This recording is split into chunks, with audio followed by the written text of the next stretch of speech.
buenos días a todos nuestros asistentes. Soy Lina Garzón y los saludo desde la Vicepresidencia de Promoción y Prevención de Positiva Compañía de Seguros S.A., la aseguradora de todos los colombianos. Para Positiva es muy importante seguir generando espacios que prioricen la salud y bienestar de todos nuestros afiliados. Es por esta razón que el día de hoy tenemos este espacio creado para todos ustedes. No olvides que tu beneficio es nuestra prioridad. Damos inicio a nuestro taller denominado Investigación de eventos mortales por contagio de COVID-19. Nos acompaña nuestro experto Edgar Fernando Díaz Rodríguez, médico cirujano general, especialista en administración de salud ocupacional, auditor de calidad en salud ocupacional. Doctor Edgar, muy buenos días, bienvenido. Muy buenos días a todos. Es un placer para mí estarlos acompañando el día de hoy en este webinar. Vamos a tratar el tema de las investigaciones de los eventos mortales eh, para que todos tengamos muy claro sobre los nuevos lineamientos que ha tenido el gobierno respecto a la calificación de los eventos como enfermedades laborales por el COVID-19. Poniendo contexto,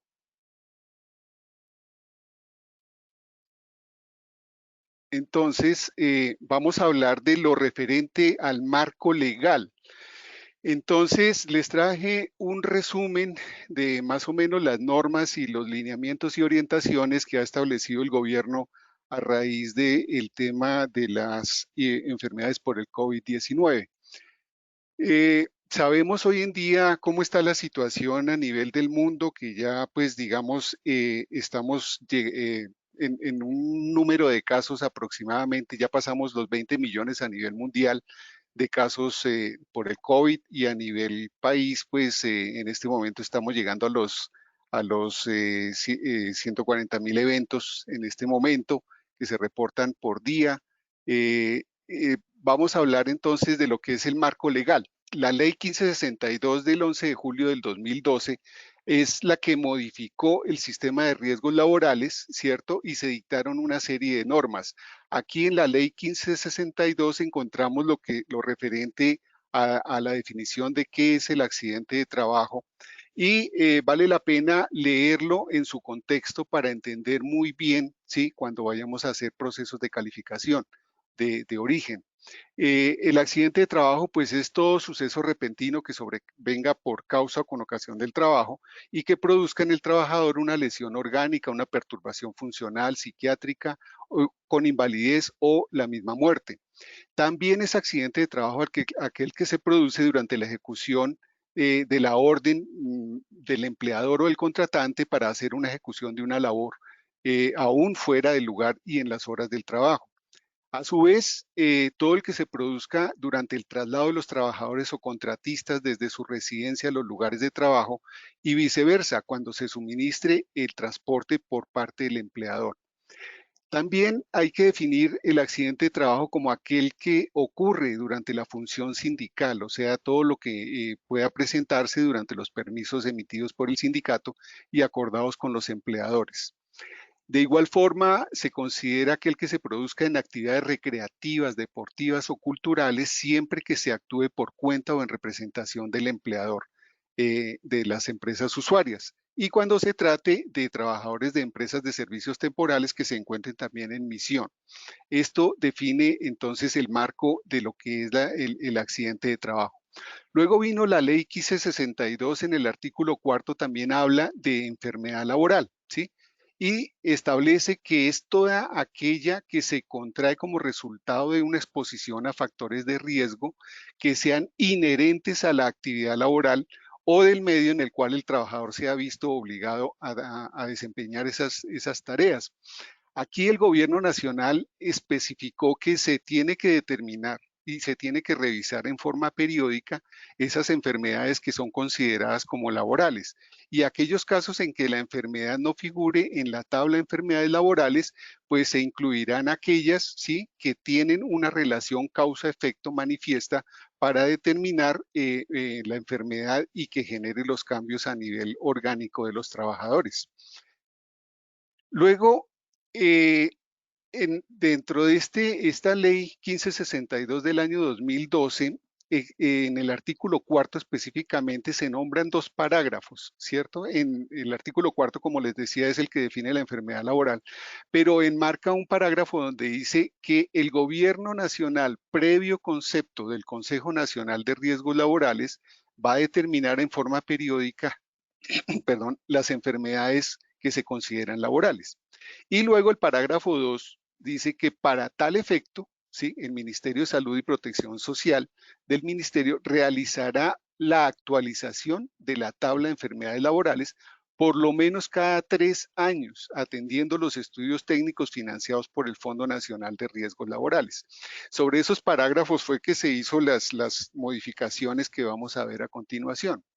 Entonces, el decreto 1477 del 2014 es la tabla de las enfermedades laborales, ¿sí? Ustedes yo creo que todos la conocen, las habrán leído, ahí están determinadas por grupos todas las enfermedades laborales. Y en el artículo 3 determina lo que es una causalidad, ¿sí? Y como les decía, para demostrar una enfermedad laboral se necesita que haya la relación causa-efecto, ¿sí? Se presentó el factor de riesgo, generó la alteración y finalmente desemboca en el tema de una enfermedad propiamente dicha. La presencia del factor de riesgo en el sitio de trabajo, teniendo en cuenta condiciones como cuáles, el tiempo, el modo y el lugar, ¿sí? Esas tres variables hacen que se constituya la relación de causalidad, ¿sí?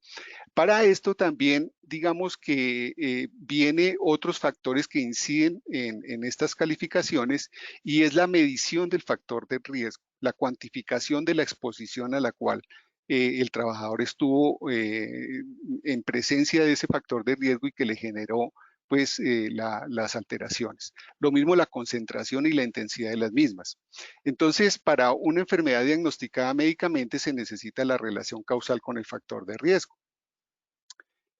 En este decreto 1477 y específicamente con la modificación del parágrafo 2 fue donde se incluyó al COVID-19, ¿sí? En la parte A, ¿sí? Que es, digamos, el encabezado de todo lo que son las enfermedades laborales. ¿Cuáles son las enfermedades laborales directas? Son aquellas que no necesitan un proceso de calificación o establecer cuantificación, ¿sí? de los eventos para que manifieste la enfermedad. Aquí teníamos, antes del COVID, cuatro enfermedades directas, básicamente lo que es la asbestosis, la silicosis, la neumoconiosis del minero del carbón, el mesotelioma maligno por exposición a asbesto.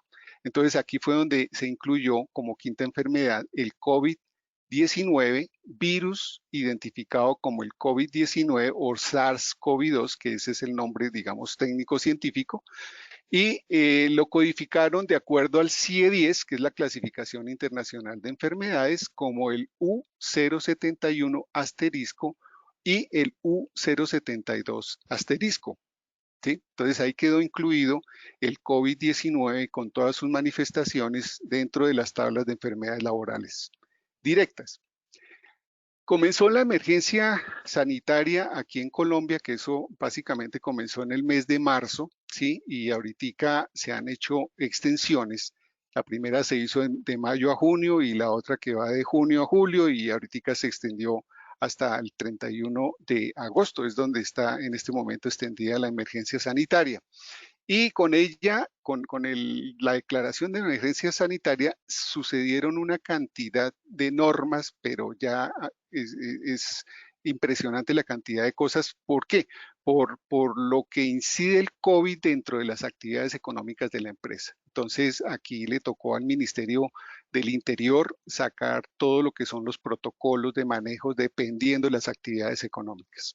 Básicamente, el decreto 417 del 2020 es donde se declara la emergencia y le voy a nombrar algunos que me parecieron importantes y que son, digamos, referentes al tema de la charla de hoy. Tenemos el decreto legislativo 488 del 2020, donde el gobierno destina recursos que son extraídos del sistema de riesgos profesionales para enfrentar la pandemia del COVID. y básicamente establece que esos recursos tienen que ser dirigidos a actividades de promoción y prevención, ¿sí? Y le otorga a las ARLs la facultad para comprar elementos de protección personal, realizar chequeos médicos frecuentes de carácter preventivo y de diagnóstico al sector de mayor riesgo, ¿sí? Ustedes entenderán que el sector de mayor riesgo es el sector salud, ¿sí? Pero dentro del sector salud también hay otras variables que se tienen en cuenta, como son la gente de servicios generales, personal de apoyo administrativo, personal de seguridad, etcétera, etcétera, que se contemplaron dentro de esa definición de cuál es el sector salud. Entonces, se incluyó, como les decía, la parte administrativa, aseo, vigilancia y todo el personal de apoyo que participe en actividades de promoción, diagnóstico y atención de la enfermedad. Tenemos el decreto legislativo 500, también de más o menos del mes de marzo, ¿sí? Que se establece el gobierno que hay que destinar el 2% de las cotizaciones del sistema de riesgos profesionales en el marco de la emergencia económica para la compra de esos elementos de prevención, chequeos médicos, intervención directa y del COVID. O sea, aquí hay una carga presupuestal grande, ¿sí? Incluida dentro de las cotizaciones. El decreto legislativo 538, entonces, para poder incluir el COVID-19 como una enfermedad laboral directa, entonces elimina los requisitos del parágrafo 2, que era donde establecía de que el gobierno periódicamente va a revisar junto con el Consejo Nacional del Ministerio de Riesgos, iba a establecer, digamos, los lineamientos para incluir las enfermedades laborales. Entonces aquí se elimina esto con el COVID y el COVID se ingresa como enfermedad laboral directa dentro de las enfermedades laborales.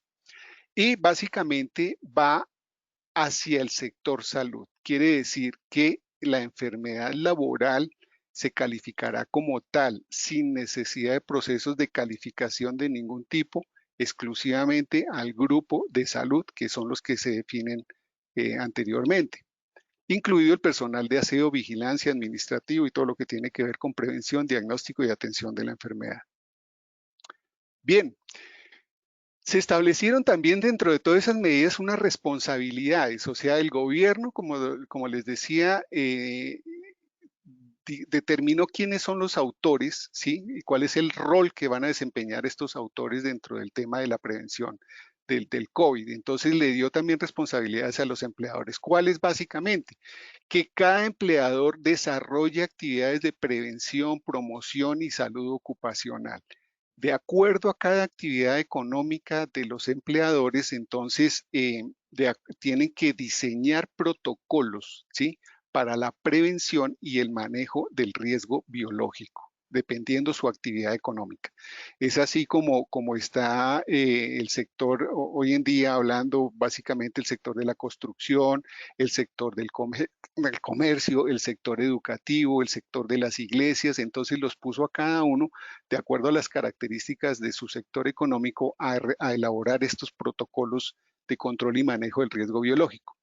También definió de que a través de los empleadores se tenían que hacer chequeos médicos de carácter preventivo. O sea, esto incluye todo lo que es el sistema de gestión en la parte de medicina preventiva, adelantar en los exámenes de ingreso, ¿sí? Evaluaciones médicas ocupacionales tendientes a también identificar el factor de riesgo biológico por el COVID-19. Lo mismo que determinar qué tipo de pruebas de tamizaje se puedan realizar, digamos, a ese nivel.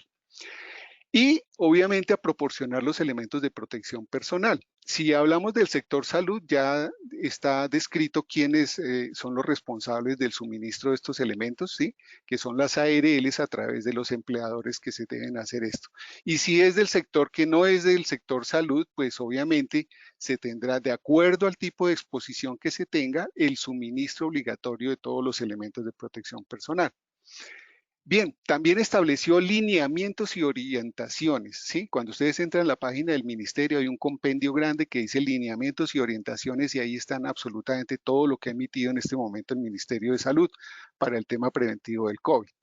Dentro de estos lineamientos se establecieron factores determinantes de la exposición ocupacional para el COVID-19, ¿Cuáles son los factores determinantes de la exposición ocupacional? Pues básicamente el contacto entre las personas, ¿sí? Este virus, como todos lo sabemos, se transmite persona a persona. Cuando esto se originó por allá en Wuhan, en la parte de China, pues todos sabemos que es un virus zoonótico que comenzó en los animales, mutó y pasó al hombre, pero en este momento es persona a persona. ¿Y cómo se da eso? Se da básicamente en permanencia de habitaciones sin mantener distancias de 2 metros, ¿cierto? Con una persona que sea caso positivo y que la duración de ese contacto sea igual o mayor a 15 minutos. Ese es un factor preponderante dentro del tema de la exposición ocupacional. El contacto directo con secreciones infecciosas, y aquí ya le atañe el tema, es únicamente al sector de salud, porque como sabemos, pues muchas de las empresas no es parte de su actividad económica hacer procesos asistenciales en salud, pero en el sector salud, todo el que tenga contacto con secreciones infecciosas, que esto incluye el esputo, ¿sí? El esputo es la expectoración a través de microgotas de saliva o esputo completo, el suero, la sangre y todo lo que sean goticas respiratorias que se emitan a través de un paciente que tenga sospecha o que sean confirmados del COVID-19. Bien, los lineamientos también establecen medidas de prevención y control, o sea que aquí entra una dentro de nuestra matriz, ¿sí? Para que vayan haciendo una imagen, todo lo que tiene que ver con la jerarquización de controles. Entonces, vamos a hablar, o se habla dentro de estos lineamientos para que los incluyan dentro de los protocolos cada empresa en hacer controles de ingeniería, ¿sí? ¿A través de qué? Establecer barreras físicas, utilizar cortinas, ¿sí? Para aislamiento no solamente dentro del sector salud, que sería en este caso pacientes, ¿cierto? Sospechosos. Y en la parte ocupacional, pues todo lo que tenga que ver con el distanciamiento dentro del orden laboral. Por ejemplo, cuadrillas de trabajadores que no pueden ser más de 5 personas, etcétera, etcétera, y donde haya confinamiento o aglomeración, pues tienen que existir esas barreras.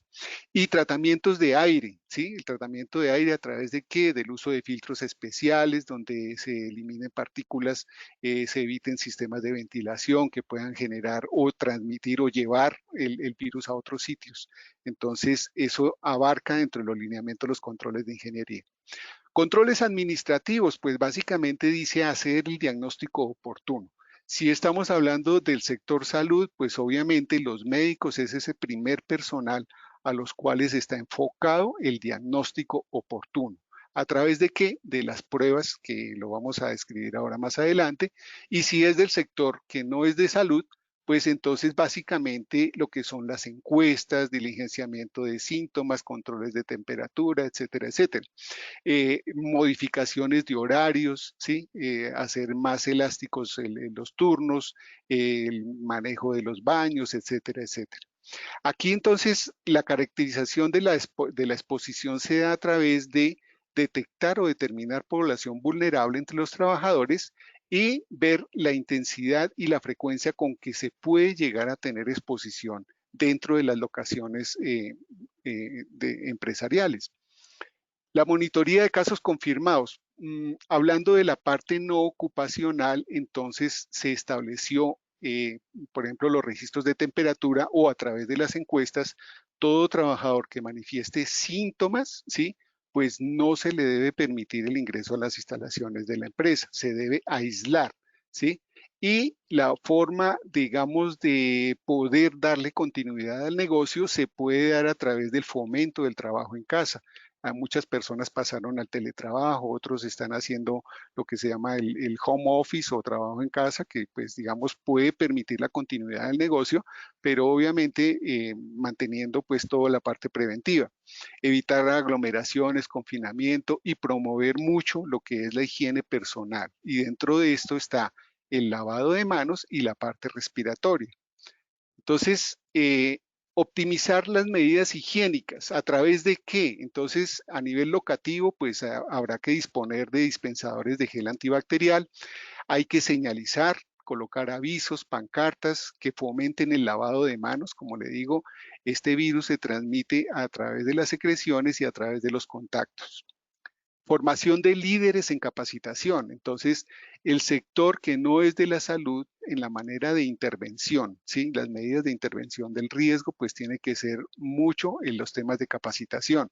Este es un tema muy importante y se tiene que llevar registros de capacitación, se tiene que incentivar que esas capacitaciones no sean en espacios cerrados, no sean en conferencias como lo hacíamos anteriormente, se utilizan hoy en día las estrategias tecnológicas como lo estamos haciendo a través de webinar, de charlas informativas, etcétera. Garantizar la disponibilidad de mascarillas quirúrgicas. Todo el mundo tiene la obligación en espacios que no sean, digamos, controlados, tiene que tener el uso de la mascarilla quirúrgica so pena de sanciones, sanciones penales, ¿sí? Que va inclusive hasta 3 años de cárcel cuando se incumplan con todas estas medidas sanitarias. Y todo lo que es el control de desechos, o sea, mantener canecas identificadas con el uso de tapas, las bolsas de color rojo, verificar que se cumplan todos estos protocolos de disposición de esos elementos, ¿sí? A través de entidades especializadas en el manejo de riesgo biológico. Les traje el protocolo de lavado de manos, que eso se incentiva desde la OMS, la Organización Mundial de la Salud, sigue estableciendo de que la única forma de que las personas no se contaminen es a través del lavado de manos y el fomento del uso de las mascarillas. ¿Cómo lavarse las manos? Pues todos tenemos y hemos visto estas pancartas que hay que utilizar los gel, ojalá tengamos dispositivos de lavado de manos que pues lo ideal fueran automáticos, donde no hubiera contacto con las llaves, etcétera, etcétera, pero si no lo hay, pues entonces personal de aseo que constantemente esté lavando estos dispositivos, contar con la parte de los jabones antisépticos y más o menos la duración 30 segundos haciendo movimientos circulares en la palma, interdigitales, movimientos de frote de lo que es el dorso, etcétera, y finalmente utilizar toallitas desechables, ¿sí? Para poder hacer el secado de manos. Bien, estos son los 5 momentos que establece la OMS para el personal de salud. Entonces, la OMS recomienda, lávese las manos antes de entrar en contacto con el paciente. ¿Para qué? Para protección del paciente, precisamente porque cada persona carga sus gérmenes, carga sus microorganismos que pueden agravar una situación de un paciente en algún momento. Antes de realizar la tarea, ¿sí? Hacer una asepsia, limpiar muy bien los sitios donde se va a manipular el paciente, utilizar unos guantes desechables, etcétera. Después de la exposición con fluidos corporales, ¿sí?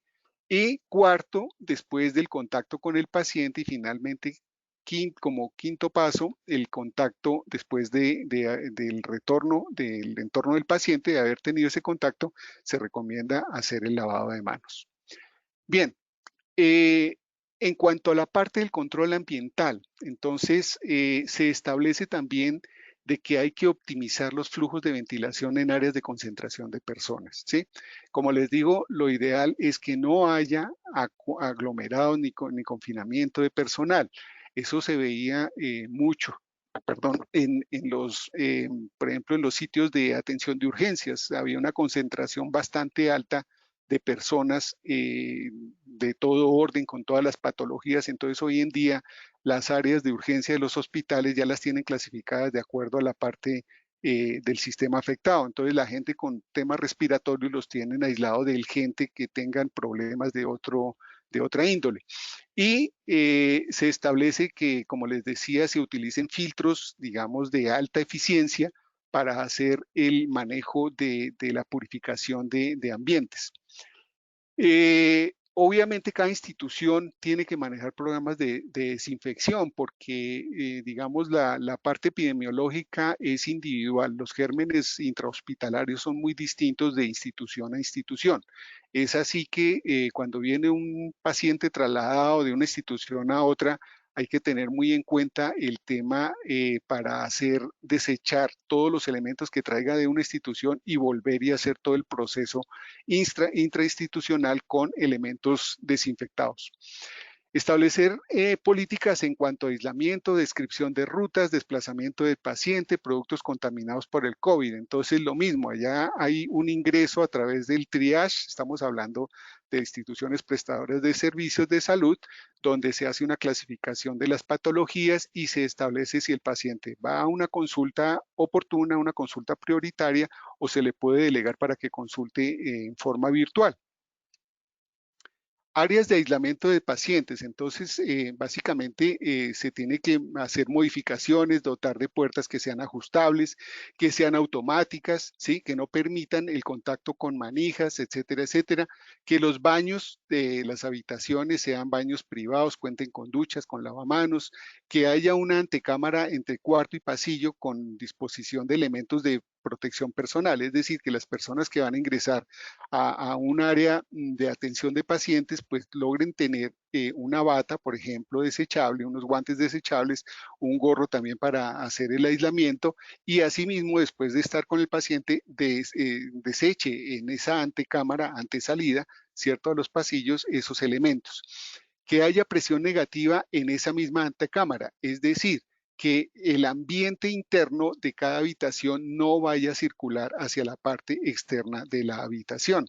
Y en lo ideal fuera que no las habitaciones, digamos, no sean compartidas, pero como sabemos, nuestro sistema de salud a veces no permite esto, por lo menos que las camas estén separadas a 1 metro de distancia.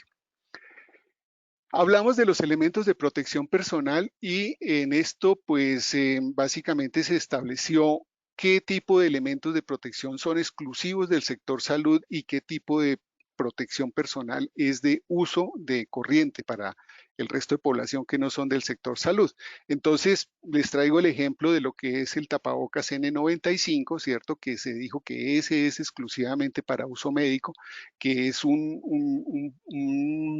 mascarilla que, digamos, purifica el aire inspirado, ¿cierto? Y evita, pues, de que haya el riesgo del contagio a través de microgotas en personal que atiende pacientes positivos del COVID, ¿cierto? En esto hay que hacer capacitación, hay que mirar la vida útil de cada uno de estos tapabocas, realizar la inspección todos los días, el mantenimiento y el reemplazo en forma regular. Incluso los trabajadores que son del servicio asistencial o que sean del personal logístico y de mantenimiento, dependiendo la clasificación en las áreas donde se encuentre, se destina qué tipo de elementos de protección deben utilizar.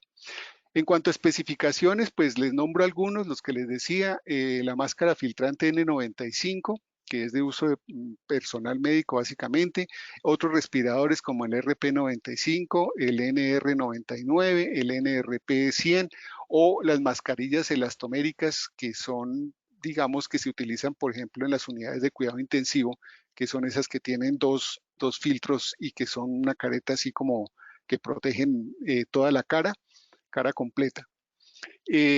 Los sistemas de respiradores con purificadores de aire, también hay sistemas de suministro de aire SAR con filtros de partículas de alta eficiencia y inclusive se dijo que los respiradores N95, la OMS, que son de los de tipo industrial, la OMS avaló de que se pudieran utilizar también en los entornos hospitalarios. Bien, aquí básicamente, pues lo mismo, siempre cumplir con los estándares de la NIOSH. Y en cuanto a la parte de protección de ojos, pues utilizar las monogafas, las gafas, las caretas desechables que cumplan completamente la frente o los lados de la cara. En la parte de manos, pues obviamente los pacientes, inclusive personal de salud, hay algunos que, por ejemplo, en el área del triage y en área de urgencias no se recomienda que tengan guantes, ¿sí? Porque les facilita más la prevención a través del lavado constante de manos, ¿sí? Pero hay áreas, por ejemplo, lo que es unidad de cuidado intensivo o áreas de operatoria, áreas de instrumentación donde sí se pide que constantemente tengan estos guantes. Y lo mismo, hacer inspección y eliminar los que tengan de pronto alguna deterioro, ruptura o que se hayan contaminado. En protección del cuerpo, pues obviamente el aislamiento a través de batas con la característica que sean desechables y que sean impermeables. Bien, en el manejo del COVID también los lineamientos van enfocados a lo que es la comunicación asertiva. ¿A qué se refiere eso?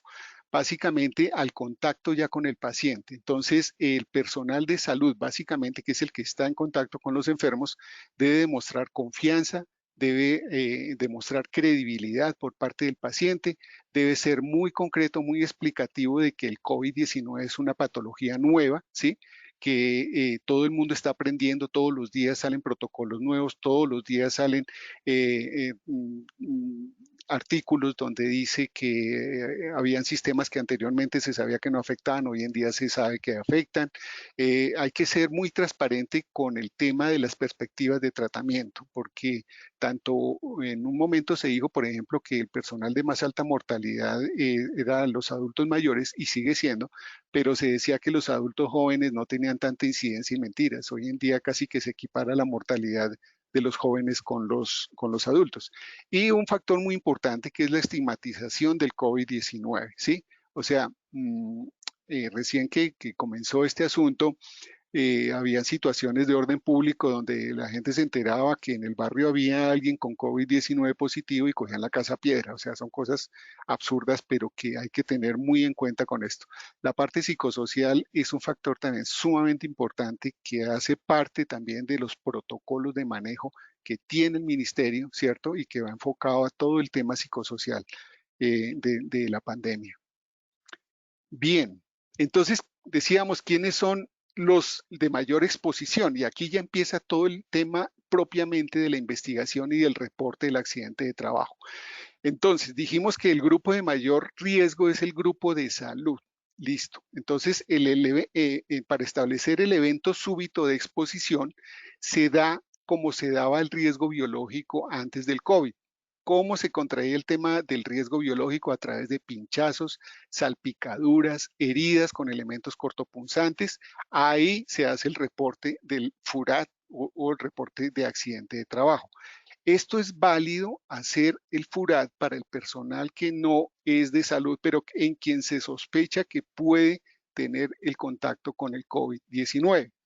Pero, ¿qué pasó para el sector de la salud? Como esta quedó incluida como una enfermedad laboral directa, entonces todo trabajador que cumpla con lo prescrito de que es trabajador de la salud o es del grupo de aseo, del grupo administrativo, del grupo de apoyo, del grupo de seguridad que trabaje en IPS, instituciones prestadoras de salud, se les debe diligenciar el FUREL. ¿Sí? ¿Por qué? Porque ya queda calificado como una enfermedad laboral directa.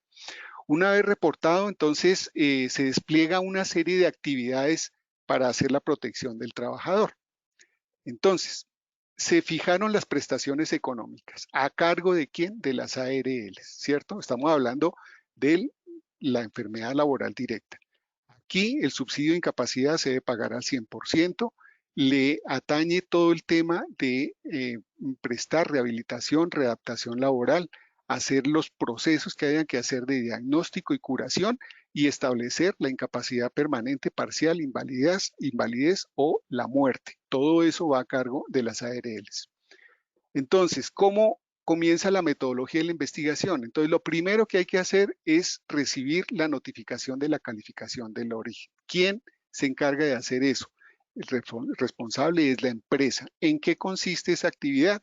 En que se recibe la notificación de parte de la EPS o de la ARL, ¿sí? Estamos hablando para el caso de pronto de trabajadores que no son del sector salud, entran procesos de calificación que pueden llegar a Junta Regional, Junta Nacional de Calificación de Invalidez, donde se establezca de que el COVID-19 fue calificado como una enfermedad laboral o que quedó como un accidente de trabajo en un trabajador de una empresa que no es del sector salud.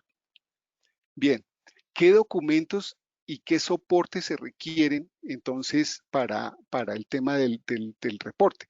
Lo primero, la carta de notificación de cualquiera de las entidades habilitadas para esta calificación. ¿Cuáles son? La EPS, la ARL, las juntas, etcétera. En caso de que la empresa sea notificada por Junta Regional o Junta Nacional, se establece que el representante legal delega en un tercero la notificación ante estas para notificar precisamente el tema de la patología. Asegurarse siempre que el dictamen esté en firme y que esté ejecutoriado. Bien, luego viene la radicación del reporte FUREL o FURAT, que el representante en este caso también es la empresa, y la actividad consiste en llevar el registro a cualquier entidad territorial del ministerio. Allá hay unas oficinas especiales donde se radica toda la documentación con la calificación de la enfermedad laboral emitida por cualquiera de estas. Se lleva la carta del reporte de la calificación de la enfermedad laboral, adjuntando carta de notificación de la ARL o la entidad calificadora. Para proceder con la radicación hay que tener certeza del dictamen, ¿sí? Que esté en firme como enfermedad laboral. ¿Por qué? Porque si el dictamen no está en firme o está en controversia, ¿sí? En caso de que llegue el caso a ser definido por la justicia de orden laboral es porque ya se entenderá de que está en firme la calificación. Bueno, una vez hecho todo el trámite documental, viene el tema de la investigación como tal. Hay que conformar un equipo, un equipo que básicamente tiene que incluir al personal de la empresa. ¿Quiénes son los miembros de este equipo investigador? El jefe inmediato o supervisor del trabajador accidentado del área donde ocurrió el incidente, un representante del COPAS, ¿sí? O del vigía de salud y seguridad en el trabajo, en caso de que sean empresas de menos de 10 trabajadores, y el encargado del desarrollo del sistema de seguridad y gestión de seguridad y salud en el trabajo. Esto sigue bajo la responsabilidad de la empresa. ¿Qué documentos se tienen que aportar y soportar? Entonces, actas. Tiene que hacerse un acta de reunión donde se registren todos los documentos que se van a utilizar, el FURAL, el FURAT, el FUREL, las evaluaciones médicas ocupacionales, de ingreso, periódicas, de retiro, etcétera, etcétera, el certificado de cargos y labores, el perfil de demandas y exigencias del puesto de trabajo, una información ocupacional referente a la descripción que dé, digamos, en este caso, las entidades de salud acerca del coronavirus, y hay que determinar quién es el líder de esa investigación, los tiempos en que se van a dar esas reuniones, y se cuadra una agenda con un cronograma. Bien, aquí entonces también se tiene que analizar lo que es la definición de los factores de riesgos a los cuales se encontraba expuesto el trabajador conforme al sistema de gestión de seguridad y salud en el trabajo. Esto básicamente se refiere a lo que es la matriz de riesgos, ¿sí? Entonces, se aporta la matriz de riesgos, se mira el tiempo de exposición al peligro, la jornada laboral que tenía el trabajador, los cargos que desarrollaba, etcétera, etcétera, el tipo de labor u oficio. Aquí hay que mirar muy bien los tiempos de la jornada laboral real del trabajador, si tiene procesos de calificaciones previos en la EPS, en la ARL o con fondo de pensiones, y las certificaciones o constancias de procesos de rehabilitación integral o la culminación de otro tipo de patologías es decir, los certificados de mejoría máxima médica, que son ya los que dan las estabilidades de las patologías. Todos esos documentos deben ser aportados al grupo investigador. Copia completa de la historia clínica de las diferentes instituciones prestadoras de servicio de salud, si la persona tenía medicina prepagada, conceptos de médicos especialistas. En caso de que el trabajador haya fallecido, pues habrá que tener la epicrisis, la historia clínica completa de acuerdo al caso, los conceptos, recomendaciones o restricciones que tenía previamente al evento, la matriz de elementos de protección personal, que como les decía, si es del sector salud, pues está muy bien delimitado qué tipo de elementos debería tener. Documentos de los programas que se desarrollan en la empresa, básicamente el protocolo del riesgo biológico, ese es fundamental que se tenga. El programa de atención de la pandemia, ¿sí? Respecto al coronavirus, y programa de retorno laboral en caso de que las actividades hayan sido autorizadas para que los entes reguladores autoricen cómo se va a hacer ese reintegro a las actividades normales. Bien, aquí están resumidos, pues más o menos lo que les decía, los documentos que se debe tener, calificaciones de origen, EPS-ARL, fondo de pensiones, certificados de rehabilitación o culminación de tratamientos, las historias clínicas, la matriz de elementos de protección personal, los documentos de la empresa, todo lo que es la parte preventiva respecto al riesgo biológico, programas de atención en la pandemia y el programa de retorno al trabajo. Bien, otra parte de todo el proceso aquí descriptivo es hacer ya propiamente la investigación. ¿Quién lo hace? El grupo investigador. ¿Qué aspectos debe tener en cuenta? Entonces aquí lo que se hace énfasis es en analizar cada uno de los criterios que inciden sobre la salud de las personas, ¿sí? Les traje aquí un modelo que es el modelo de Lalonde, que es un científico canadiense que tomó también inclusive esto desde referencia de conceptos hipocráticos. Esto viene desde hace siglos con este asunto. Entonces establece, por ejemplo, factores como la biología humana, ¿cierto? Que tiene que ver con la genética, el sexo, el envejecimiento, el medio ambiente, que tiene que ver todo con contaminación del aire, del suelo, el medio psicosocial, el nivel económico, el grado de desarrollo, etcétera, sistemas de asistencia sanitaria, o sea, la calidad de los servicios de salud, cantidad, calidad, cobertura, acceso, etcétera, y los estilos de vida del individuo. Entonces, de acuerdo a esos criterios, aquí también la investigación hace mucho énfasis en esto. Por ejemplo, criterios higiénicos y de seguridad. Esto aplica al tema del medio ambiente, ¿sí? Básicamente son los hábitos y servicios de salud. ¿Qué variables se encuentran acá? Variables de biología humana, por ejemplo, las características generales, enfocadas a qué? A la edad, el género, el sexo, el peso, la talla y el índice de masa corporal. ¿Por qué tiene importancia y relevancia esto? Por lo que les digo, el COVID, ¿sí? Se ha ensañado con los grupos extremos de edad. ¿Cuáles son? Adulto mayor y el grupo más temprano, que son a veces los recién nacidos o con patologías preestablecidas. El índice de masa corporal, ¿por qué? Porque la obesidad está siendo castigada también por este virus. En cuanto a parte de raza y esto no, pero enfermedades y comorbilidades sí entran dentro de esto. Entonces, alteraciones genéticas, por ejemplo, la carencia de alfa-1 antitripsina, que tiene que ver con temas de enfermedades pulmonares genéticas, ¿sí? Que son agravadas por el coronavirus. Entonces, una persona que tenga preexistencias con todas estas características, pues va a tener unas consecuencias bastante lamentables. El embarazo es otro de los grupos que ha entrado dentro de la vulnerabilidad. Y hay una cantidad de diagnósticos diferenciales que hay que hacer con el COVID-19 desde la simple gripa. Hay que diferenciar qué es una gripa y qué es el COVID-19. Entonces, de ahí para allá hay que hacer los diagnósticos diferenciales de todas las patologías que se puedan relacionar. Seguimientos biológicos como los sistemas de vigilancia epidemiológica, si se tienen biomarcadores, índices de exposición biológica. Esto se refiere, por ejemplo, a exámenes previos de transaminasas por problemas hepáticos, de colesterol y triglicéridos por trastornos metabólicos, de glucosa por el tema de la diabetes, etcétera. Y tener los registros estadísticos también de las enfermedades laborales sufridas. Bien, otro criterio es la parte de evaluación de las historias clínicas, que es propiamente el criterio de salud del paciente, y los exámenes paraclínicos que se tengan respecto al COVID. Y aquí ya entramos a hablar de cómo se diagnostica el COVID. Entonces, ¿qué tenemos como elementos diagnósticos? Tenemos las pruebas serológicas. ¿Cuáles son? La determinación de anticuerpos, que son la inmunoglobulina G y la inmunoglobulina M, que se vio de que son muy específicos, son muy sensibles, pero en determinado tiempo. Entonces, tenemos que mirar qué pruebas se le van a hacer a los pacientes teniendo el perfil epidemiológico del virus. Y la prueba diagnóstica, que es la prueba molecular, que es la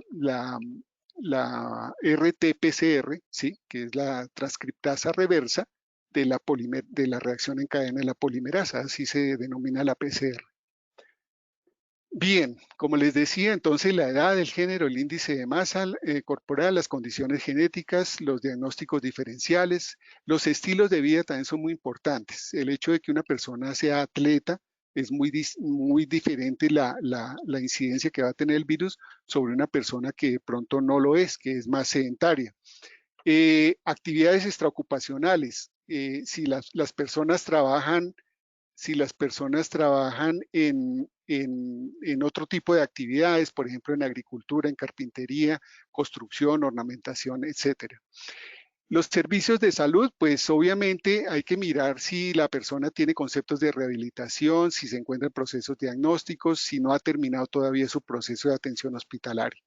En la parte del ambiente, entonces, los métodos de trabajo, labores por cargo, las horas de exposición a la labor, las materias primas que se utilizan de pronto en la parte ocupacional, exposición a sílice, carbón, asbesto, en la parte de herramientas, si se produce material particulado, si hay contacto con otros riesgos biológicos, químicos, los elementos de protección personal que sean de acuerdo a la normativa de OSHA, Y los controles en la fuente, si el trabajador tenía los EPPs, si tenía medidas de aislamiento, barreras, etcétera, ¿sí? Y la parte diagnóstica. Acá entonces los análisis de la exposición epidemiológica, entonces propiamente va relacionado con la actividad. Si es personal de salud, pues como les dije, es de altísimo riesgo a adquirir el COVID-19. El resto de personas se va dando un grado de exposición moderado a un grado muy leve de exposición, que son los que no tienen relación con el tema del COVID. Siempre hay que establecer un nexo causal, ¿sí? Y este nexo causal es un criterio que aplica para las patologías no incluidas en la tabla de enfermedades laborales. Hay que demostrar siempre, como les decía, de que exista un factor de riesgo en el oficio que a través del nexo causal va a determinar una patología, una enfermedad, y se pueda demostrar que puede ingresar como una enfermedad laboral directa.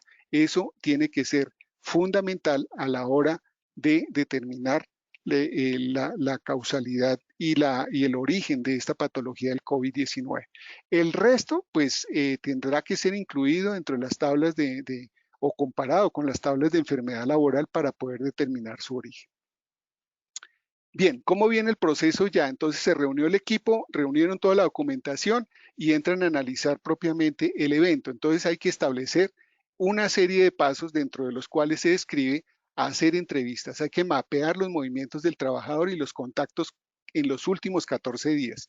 ¿Por qué? Porque acuérdense en la definición de contacto estrecho, que son personas que hayan tenido un contacto con algún sospechoso hace 15 días hacia atrás, y que ese contacto haya durado por lo menos 15 minutos, ¿sí? Entonces, eso sirve para determinar y hacer un listado de qué personas se pueden considerar como contacto estrecho. Viene el proceso de investigación, entonces llamar a esos contactos que han interactuado para verificar con detalle qué tanto interacción tuvo con esa persona que fue contaminada y si presentan o no síntomas. Luego viene la identificación, donde se clasifican los contactos como cercanos y por ende el riesgo de contagiar a aquellos que pudieran ser contagiados. También se comprueba el contacto, al contacto si presenta o no presenta síntomas. Si el contacto está bien, pues obviamente hay que aislarlo 14 días por el hecho de ser contacto. Y si el contacto tiene síntomas, entonces entra todo el proceso de atención, registro y manejo de los síntomas del COVID. Áreas de riesgo hay que clasificarlas, ¿no? Entonces estamos hablando de instituciones de salud donde se tiene que hacer un semáforo, el cual establece áreas críticas en color rojo, que son áreas de urgencia, cirugía, odontología, unidades de endoscopia, etcétera. Un área amarilla donde están el área de hospitalización, consulta externa, sala de espera, y un área verde que es donde está todos los, digamos, oficinas, soporte administrativo, rayos X, mantenimiento de equipos, etcétera. Bien, la investigación también contiene una ubicación de los contactos, como les decía anteriormente, y el manejo. Aquí con las pruebas, este es un modelo que está enmarcado en el Ministerio de Salud, en el cual están los tiempos de realización de las pruebas. Entonces, si ustedes observan, cuando detectamos inmunoglobulina G, casi siempre a partir del día 11, ¿sí? En adelante, y se vuelve más fuerte su determinación en la medida que van avanzando los días, casi hasta el día 30. Entonces, hacer unas pruebas serológicas en los primeros días, ¿sí? Después de haber tenido un contacto, pues no nos va a resultar nada. Lo otro es que estas pruebas serológicas necesitan confirmación a través de las pruebas moleculares. O sea, por sí solas, lo único que nos habla es de un caso sospechoso. Tiene que confirmarse. El gol estándar del diagnóstico del COVID-19 es la RT-PCR, ¿sí? En la cual se determina a través de una metodología molecular la presencia de fragmentos virales. Esa es la única prueba que es diagnóstica, ¿de acuerdo? Ahorita está muy en moda también la del antígeno, que es más rápida en la determinación y lectura que la PCR. Bien, ¿cómo se interpreta esto? Pues aquí también está el cuadrito, muy rápidamente se lo resumo. El que dé RT-PCR negativo con IgM negativo y IgG negativo, pues negativo, ese tipo no tiene COVID-19. Pero todo lo que marque positivo con RT-PCR es un caso positivo, ¿sí? Puede haber RT-PCR con IgM positiva, pero con una IgG negativa, eso indica de que la infección fue reciente. Si tiene RT-PCR positiva con IgG positiva, pero IgM negativa, ese es un caso positivo. ¿Listo? Entonces, la PCR es la que nos da el diagnóstico de la patología. Aquí un resumen también muy rápido sobre qué hacer, en qué, digamos, cómo tomar acciones cuando tenemos una IgG, IgM positiva. Pues estamos hablando de que es un caso sospechoso, hay que hacerle la PCR. Si resulta positivo, pues es un caso positivo y pasa al aislamiento. Hay que determinar contactos, ¿sí? Y por el otro lado, la IgG positiva solita puede que nos dé chance para pensar que es un caso, habrá que aislarlo, ¿sí? Pero si tenemos dudas, toca pasarlo de todas maneras a PCR. Y lo mismo, PCR positiva es un caso, pasa aislamiento, RT-PCR negativa, habrá que repetir de acuerdo a la exposición nuevamente otra PCR si se requiere confirmar, o si no, se puede establecer que si es negativo no tiene el coronavirus definitivamente. Si el trabajador está asintomático, se debe fortalecer todas las medidas de prevención, tanto laboral como personal, ¿sí? En su casa también tiene que ocurrir un aislamiento, un distanciamiento, etcétera, etcétera.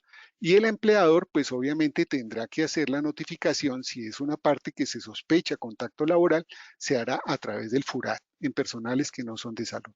¿Listo? Si el trabajo tuvo exposición a riesgo biológico inherente a la labor desempeñada, o sea, salud, vigilancia, todo el grupo que sabemos que está determinado, ese es la enfermedad laboral directa y se diligencia con el FUREL. Bueno, amigos, pues esta es la presentación. Aquí en la parte de preguntas, si las tiene, pues vamos a dar este último espacio para escucharlos.